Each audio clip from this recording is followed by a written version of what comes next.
Peace and goodness, dear students. Today we are going to develop Lesson 20. Utilizamos los modals of prohibition. Indicador de desempeño utiliza modals of prohibition a través de la creación de textos. To start with the topic, we are going to make a review about modals of obligation.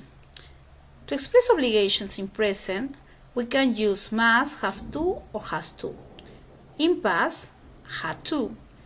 Here we are going to read some examples. Arriving late at the cinema means you have to find a seat in the dark.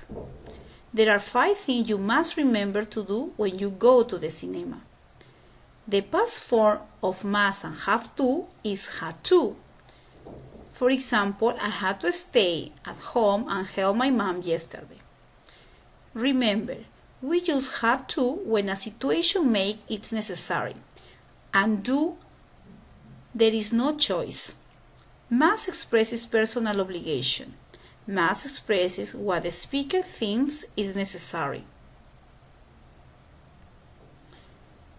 To express obligations in future, we use will have to. Examples: you will have to be quiet at school tomorrow. There are a lot of exams happening. There is no future form of must, but you can use must and mustn't to give orders or instructions for future. You mustn't forget to turn off your mobile in the cinema later. To express no obligations in present, we have the modal verbs don't have to or needn't.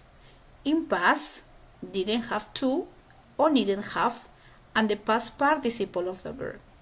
In future, we can use won't have or won't need to.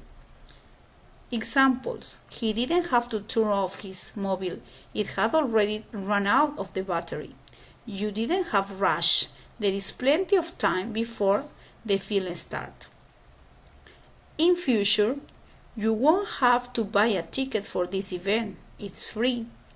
If you book your tickets online, you won't need to queue at the office. Now we have the modals of prohibition. We can express prohibitions in present, past, or future. To express prohibitions in present, we can use the modal verb mustn't or can't. In past, we are going to use didn't have to, needn't have, and the past participle of the verb, and in future won't be able. Examples: you mustn't rub your drink or rattle your eyes. What is in that bag? I can tell you, it's a surprise. Future: you won't be able to watch the film tomorrow. The cinema is closed. Okay, thank you for your attention. In the classroom, we are going to develop more examples.